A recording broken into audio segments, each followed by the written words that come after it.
Hello and welcome to TVC News. This hour, I am Kemi Fola Adeyemo. The Association of Herdsmen in Nigeria wants the federal government and lawmakers to prevail on the Benue state government to reverse its anti-grazing law. The Miyetti Allah Cattle Breeders Association of Nigeria is also calling on the international community to intervene. Chairman of the association, Danladi Chiroma, says the law was implemented without consultation with the herdsmen.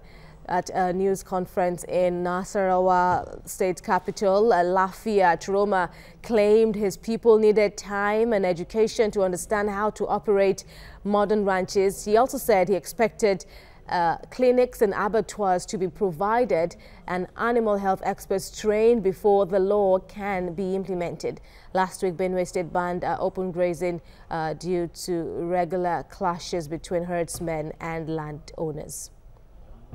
Well, this is coming on the heels of an attack by suspected herdsmen on some communities in Benue State. Just a day after that law took effect, one person was killed in the attack, and the national coordinator of the Benue Youth Forum, Terrence Kuanum, joins us now via Skype from Makurdi.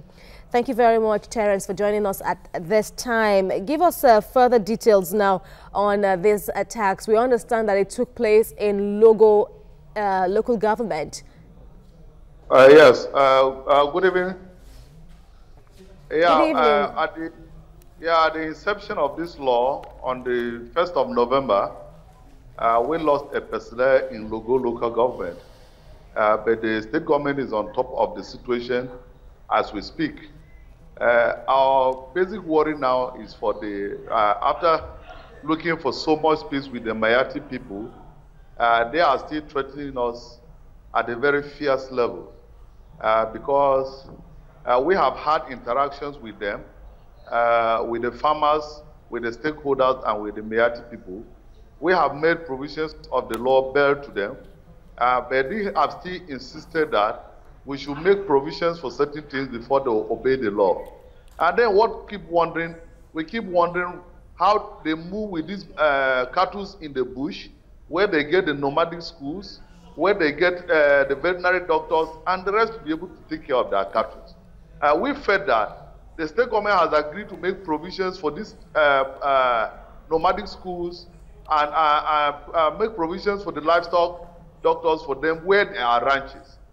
They can open the veterinary clinics in the senatorial zones where there are ranches, and anybody that is ranching within the senatorial zone can be able to access these things properly. But they have refused that they must see these nomadic schools within the ranches they have not even acquired. The land that has been made available for them to acquire these ranches, they have not gone there at all. Nobody has come to Benue to take a ranch. Even the public ranches that have been made available have only been acquired by Benue indigenes that have livestock. So we wonder where they want us to go and make provisions for these things when we are not seeing them. Rather, we have seen them, some moving out of the state in droves. So we don't know where they want us to make provisions for those things before they will come.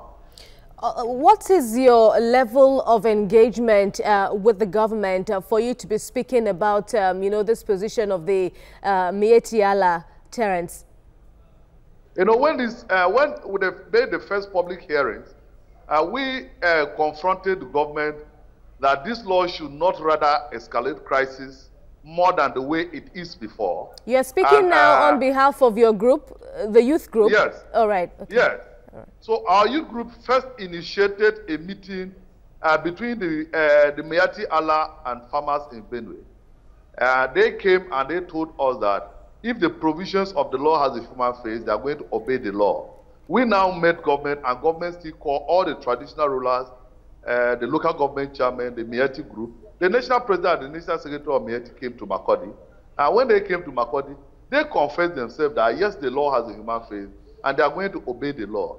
But what confuses us was that they were still referring to another Miyetti that were going to take the law into their hands if they don't feel satisfied with what we were doing. And we seek to find out if there is a separate group from what they represent, but they still told us it's Miyetti. And they left. And when they left, they went and did a press conference threatening more fireworks, which is what worries us because we have intervened, we have done enlightenment programs, on how this law does not even only affect the cattle they have. All right. livestock are involved. Terrence, please allow me to interrupt. This latest development now of a certain Miyetti Allah association, calling on the federal government, broke less than 30 minutes ago. I don't know if you're aware. It apparently happened. Aware. Yes, in Makurdi. Are you saying now that, how then can we now say that this group is faceless? After all, they granted a news conference. No, the Miyetti Allah leadership has a face, but they are always relating to a faceless Miyetti.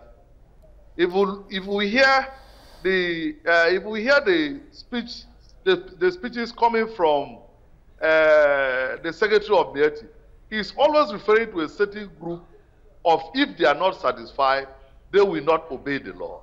But they, Miyetti, under his leadership, have seen the law and they will obey the law. So we keep wondering from where the other one is coming from, that they cannot even exercise control over them. Rather, they are only telling us what they can do. Indeed. Indeed. Okay, let's look at the security implications of this. I asked earlier about, the state of things in Logo. Thankfully, you said the government is on top of the situation. But with this latest threat now from what may be a faction of the main Miyetti Allah association, is the security, all the security agencies in Benue State, are they aware of this threat and are they working on it, especially as this anti-open grazing bill or law takes effect? Yes, there's a task force on the implementation of this law that is up to the village level.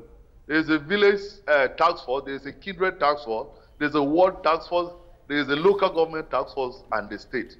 So we have task force very close to the communities that are monitoring this and liaising with security agencies, from the vigilante to the civil defense and the police and even the military formation. So we feel they will be on top of the situation. Fundamentally, what we need in Benue is peace, and that was why all indigenous of Benue came out calling on the government to be able to implement this law. We never implemented this law for crisis to come to Benue. We implemented this law that we are in a democracy, and in a democracy you must follow the rule of law. So if you must bring peace to your society, you must follow the rule of law, and which is to make laws for the people to obey. So we expected everyone that is involved in Benue to obey this law and not threats coming from the people that are participating in this law.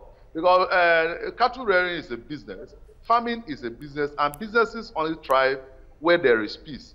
So we created this law so that all these businesses will flourish in Benue, and more herdsmen will come into Benue and ranch their cows, and then make the money they are looking for, and farmers too cultivate their crops in peace without any cow coming to destroy it, and everybody will be happy.